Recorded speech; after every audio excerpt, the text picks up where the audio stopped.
Good evening from Washington. I'm Larry O'Connor, and we're still reeling here in Washington, D.C. from yesterday's announcement from Speaker of the House Kevin McCarthy that an official impeachment inquiry will now begin with regards to President Joe Biden. And he specifically pointed out that the three committees spearheading this would be the Oversight Committee under Congressman Comer, the Ways and Means Committee under Congressman Smith, and Judiciary, of course, under our next guest, Representative Jim Jordan from Ohio. Congressman, thanks for joining us. Our pleasure. Good to be with you today. Well, I'd love to know, first of all, because whenever things like this start in Washington, a lot of people want to make sure that there's enough staff, there's enough budget, that you will have enough resources at your disposal and your fellow chairman to really do this the right way. Everyone I've talked to in the last 24 hours, Congressman Jordan, said this is good if they do it the right way. Well, yeah, we're gonna keep doing we've done like, I think, 70 some depositions already, or transcribed interviews, as we sometimes call them. So yeah, we're going to continue to do our work. I think what yesterday meant was the urgency that is now on this, because the Speaker of the House, I mean, pretty important person in our government, second in line to the president, has said we are now in an impeachment inquiry and upping this, I guess, this area and this stage of our constitutional duty to do oversight. So, and I think it's been completely driven by the facts, by the evidence as they continue to pile up, and it's appropriate that we now go into this phase. Now, this would be the evidence that the Associated Press and cable news networks and some other journalists in town say you don't have. Many of your Democrat colleagues also say there isn't evidence to support an impeachment inquiry. How do you respond? Well, I go to four central facts, and there's a boatload of facts around them. But four central facts are Hunter Biden was put on the board of Burisma, paid a lot of money for doing so. Second, he was put on that board with no qualifications. His words, not ours. Third, Burisma said, we need you to take some actions. We need you to get the pressure off of us. So there was a call made to D.C. And then fourth, and most importantly, Joe Biden goes to Ukraine, speaks out against the prosecutor who's applying that pressure, and ultimately leverages our tax money to get that prosecutor fired. And that last step, that step four, that fact, that was a validation of what was in this 1023 form that the confidential human source reported to the FBI, where he said, this is exactly what happened. And now we know it all happened because we had Devin Archer tell us there was a phone call between Hunter Biden and Zolochevsky, the head of Burisma, to D.C. talking about taking the pressure off Burisma. And then 5 days later, Joe Biden goes to Ukraine and begins that process. So I think those are the central facts. And then you got all the other stuff that we've talked about now for several weeks. That's a lot of evidence. I think that counts, Congressman Jordan.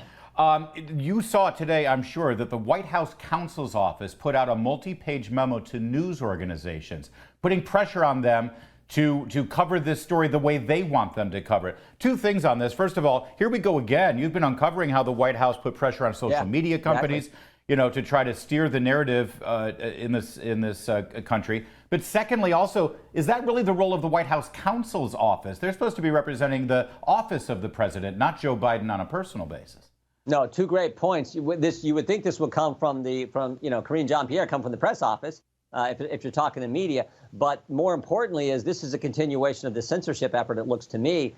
And remember, we just got a decision a week ago from the Fifth Circuit where they said, yes, the Biden administration, several agencies in the Biden administration, including the White House, were pressuring big tech companies to censor conservative speech. And so this is a continuation of that. It shouldn't surprise us, but that doesn't mean it's not wrong, because it is.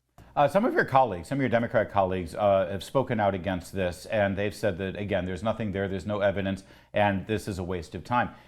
I interpret that, Congressman Jordan, and you know these people better than I do, I interpret that as them saying, this is fine.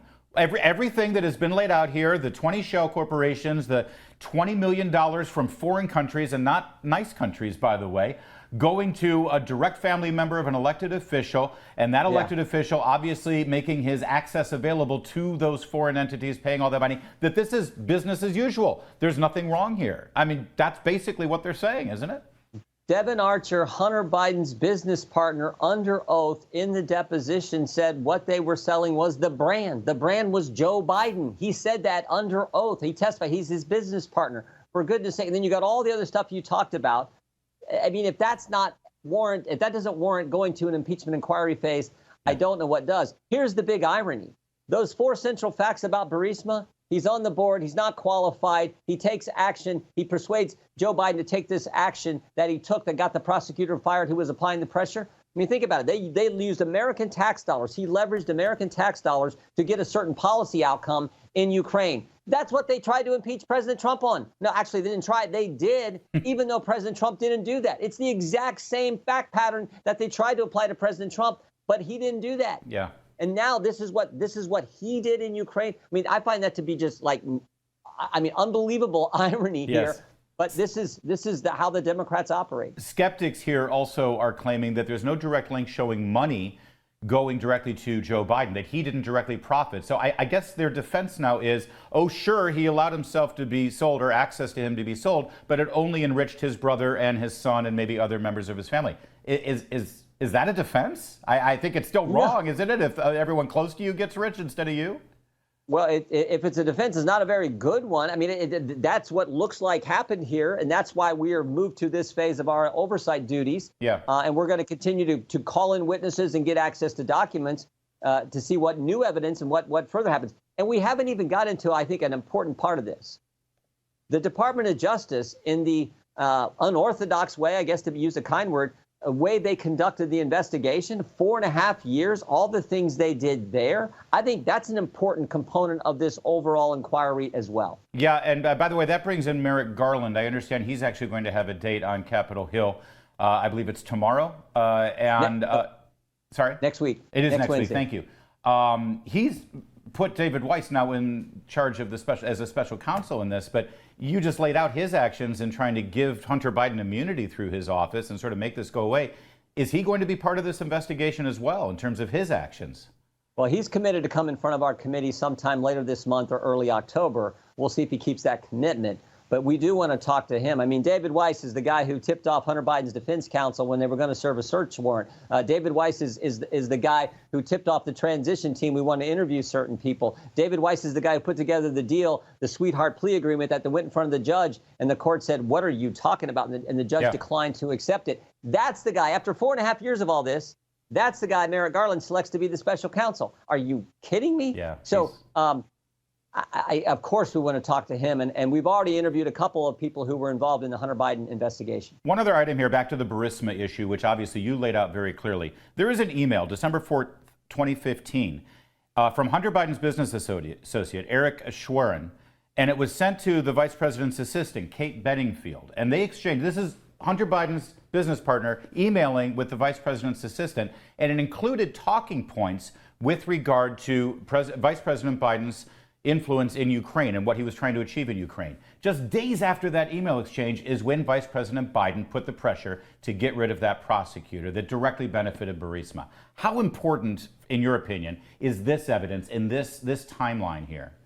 Yeah, no, again, that's why I said the four central facts are those, and it focuses on Burisma, and of course the irony is this is what they tried to do with President Trump, and President Trump didn't do anything wrong, but it looks like Joe Biden and what took place here wasn't done the way it's supposed to be done, certainly.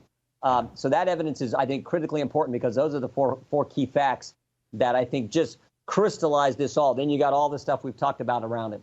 All right, he's full steam ahead, and I'm glad for it. Thank you, Congressman Jim Jordan, for joining us on this very important issue. You bet. Thank you, Larry. There's more to come on O'Connor tonight. Keep it here, Salem News Channel.